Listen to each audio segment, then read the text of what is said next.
musuh-musuh umat Islam sekarang dalam kondisi bersatu padu, dalam kondisi kuat, baik kuat dananya, SDM-nya, strateginya, menguasai segala macam lini kehidupan, terutama media sosial, semuanya dikuasai oleh mereka. Akhirnya muncullah huzul fikir, perang pemikiran melalui media sosial yang dikuasai oleh mereka.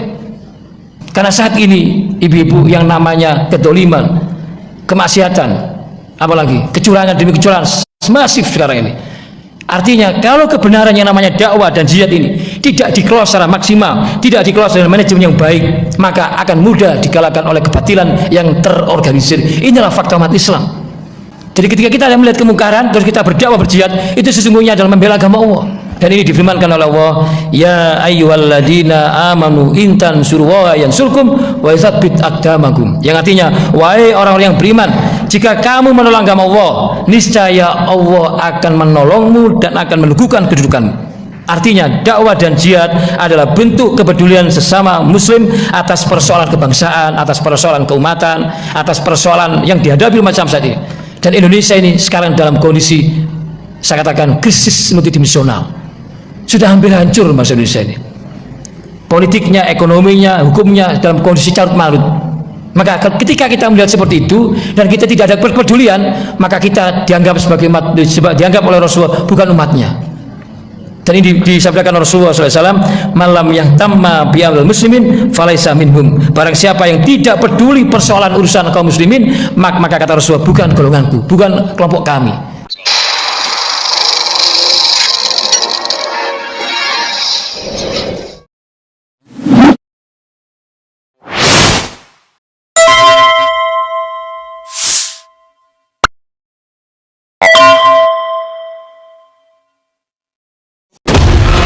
Assalamualaikum warahmatullahi wabarakatuh.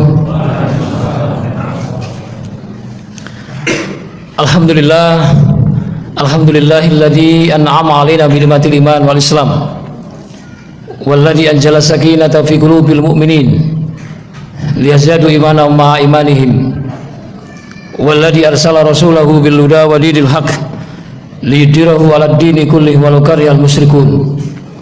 Asyhadu an la ilaha illallah wahdahu la syarikalah wa asyhadu anna Muhammadan abduhu wa rasuluhu la nabiyya ba'dah.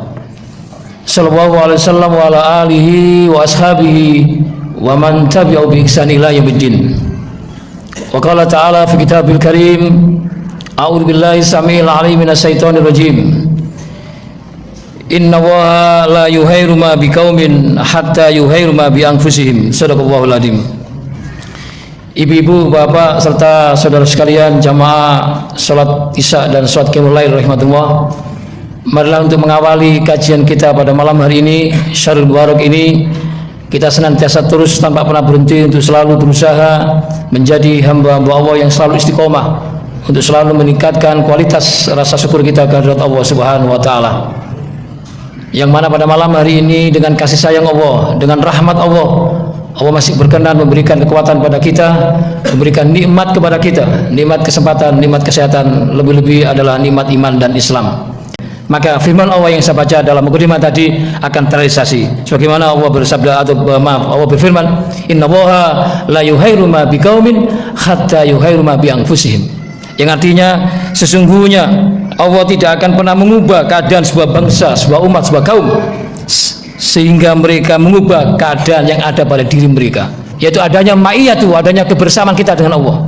Kalau sikap ma'iyatullah itu ada dalam diri kita, sikap muraqabatullah itu ada dalam diri kita, ada dalam keluarga kita, masyarakat, bangsa dan negara ini, terutama para pemimpin saat ini, terutama para penguasa saat ini, terutama para rezim saat ini, kalau memiliki jiwa muraqabatullah, saya yakin tidak ada yang namanya kedoliman demi kedoliman, tidak ada kemaksiatan, tidak ada yang namanya korupsi berjamaah, tidak ada yang namanya kecurangan demi kecurangan yang masif, terstruktur dan sistematis. Tidak mungkin berani.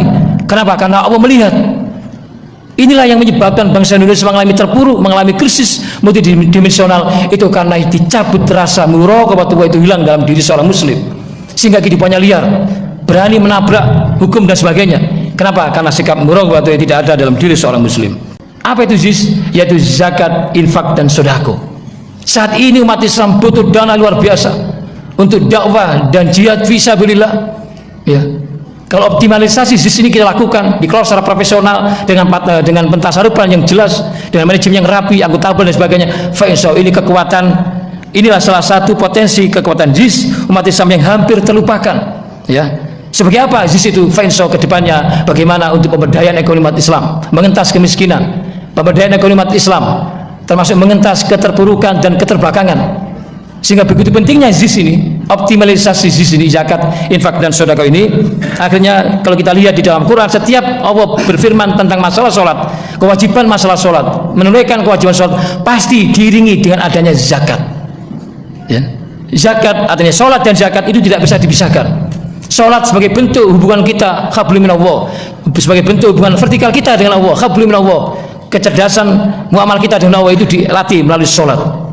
Takarrub ilallah, berdekatan diri kepada Allah melalui salat, yaitu hablum minallah. Dan zakat sebagai bentuk, yaitu hablum minan nas, yaitu bagaimana salat, bagaimana zakatnya. Dan ini bisa kita lihat di dalam surat Al-Baqarah misalnya ayat 43. Oh firman, wa aqimus shalah wa atuz zakah. Dirikanlah salat, tunaikanlah salat, kerjakanlah salat, dan bayarlah zakat, tunaikan zakat. Senantiasa saling seiring dan sieskata antara sholat dan zakat ini. Artinya zakat adalah merupakan ibadah maliyah, ijtimaiyah, ibadah yang sosial. Ya.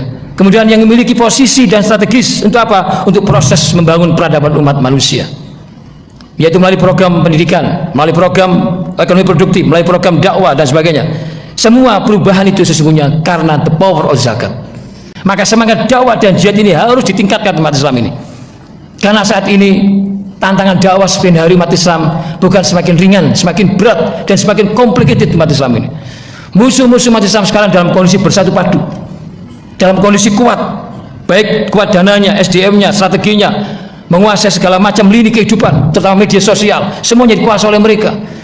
Akhirnya muncullah huzul fikir, perang pemikiran melalui media sosial yang dikuasai oleh mereka. Kalau umat Islam tidak bersatu padu tahun ini, kalau umat Islam kalah tahun ini, jangan harap anak cucu kita apakah mungkin ke depan mengenal Islam atau tidak. Ini adalah sangat menentukan. Ya, oleh karena itu semangat dakwah ini harus kita gelorakan. Bagaimana firman Allah, wal takum minkum ummatu yad'una al khair wa ya'muruna bil ma'ruf wa yanhauna 'anil munkar wa ulaika humul muflihun. Dan adalah ada di antara kamu sekalian umat untuk apa? Untuk menyeru kebajikan, amar ma'ruf nahi munkar. Karena saat ini ibu-ibu yang namanya kedoliman, kemaksiatan, apalagi kecurangan demi kecurangan masif sekarang ini. Artinya kalau kebenaran yang namanya dakwah dan jihad ini tidak dikelola secara maksimal, tidak dikelola dengan manajemen yang baik, maka akan mudah dikalahkan oleh kebatilan yang terorganisir. Inilah fakta umat Islam. Kita memiliki kekuatan yang signifikan, yang luar biasa, tapi tidak dimiliki dengan baik, maka akan kalah oleh kebatilan yang terorganisir, apalagi didukung oleh seluruh kekuatan yang mereka miliki. Islam tanpa dakwah dan jihad tidak mungkin nyampe kepada Indonesia. Maka tugas kita ketika kita melihat kemungkaran, ketika kita melihat kemaksiatan, kedzaliman dan sebagainya, maka ini disabdakan Rasulullah SAW, man ra'a minkum munkaron falyughayyirhu biyadihi fa illam yastati fa bilisani fa illam yastati fa biqalbihi wa dzalikal ad'aful iman. Yang artinya kata Rasulullah SAW dalam hadisnya ini, barang siapa di antara kamu melihat apa? Yaitu kemungkaran, melihat kedzaliman, melihat ketidakjujuran, melihat ketidakadilan yang kita rasakan saat ini, kecurangan demi kecurangan dan sebagainya, kemaksiatan dan sebagainya, korupsi berjalan dan sebagainya, maka hendaklah kalian ubah, kalian merubahnya dengan apa? Dengan biyadihi, dengan tangannya, dengan kekuasaannya.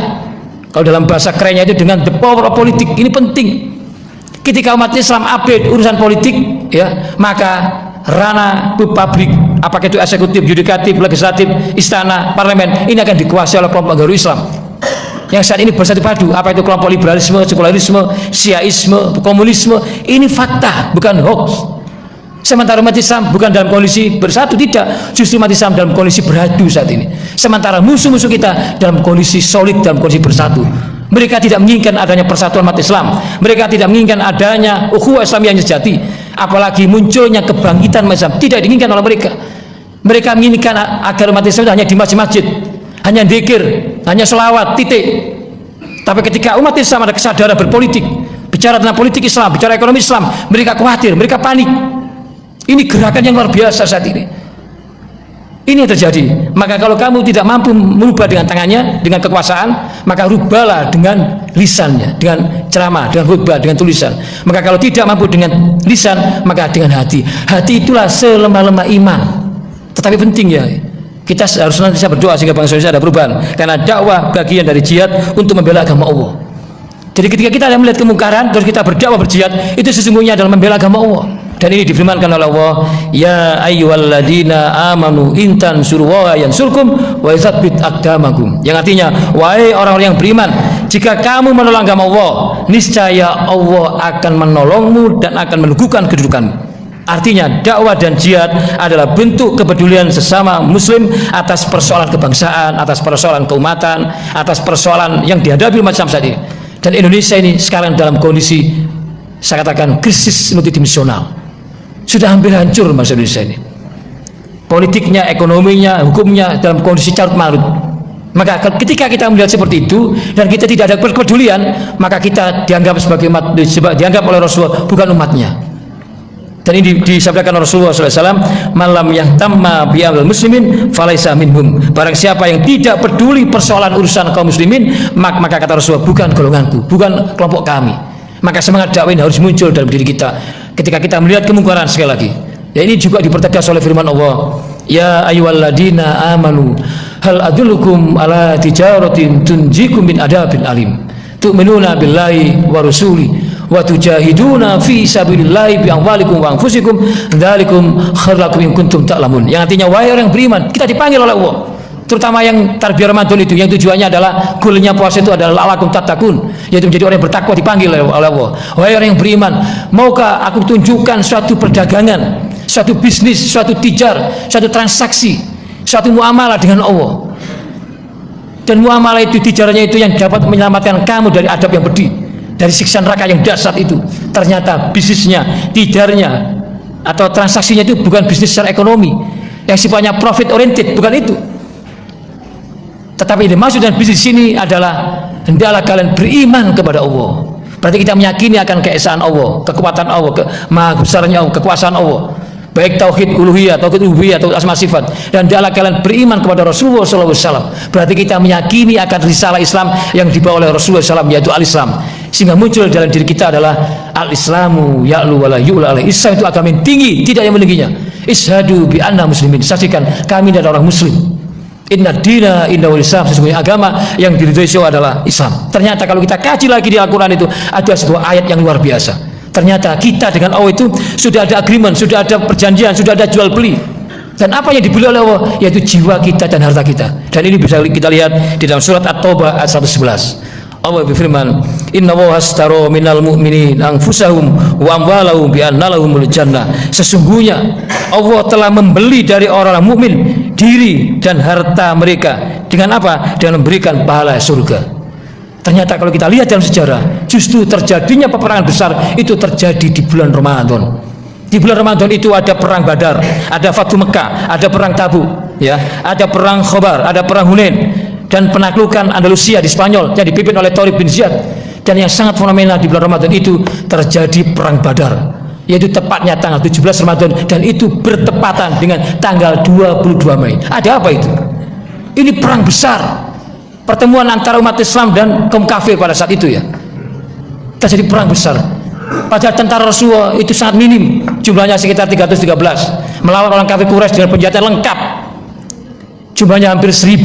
Tapi karena beriman kepada Allah, beriman kepada Rasulullah, dan meyakini akan kebenaran Islam, maka diberi kemenangan oleh Allah melalui perang Badar ini. Dan Rasul pernah berdoa, minta kepada Allah agar dimenangkan perang Badar ini. Karena Rasul khawatir ketika kalau perang Badar ini kalah, maka umat Islam tidak akan menyembah Allah. Maka kekhawatiran itu akhirnya diijabahi oleh Allah, dan akhirnya perang itu dimenangkan oleh umat Islam, tentu dengan izin Allah. Mudah-mudahan bangsa Indonesia ini akan diselamatkan oleh Allah, tidak muncul huru-hara yang tidak kita inginkan. Demikian yang bisa saya sampaikan, kurang lebih mohon maaf. Wabillahi taufik wal hidayah. Wassalamualaikum warahmatullahi wabarakatuh.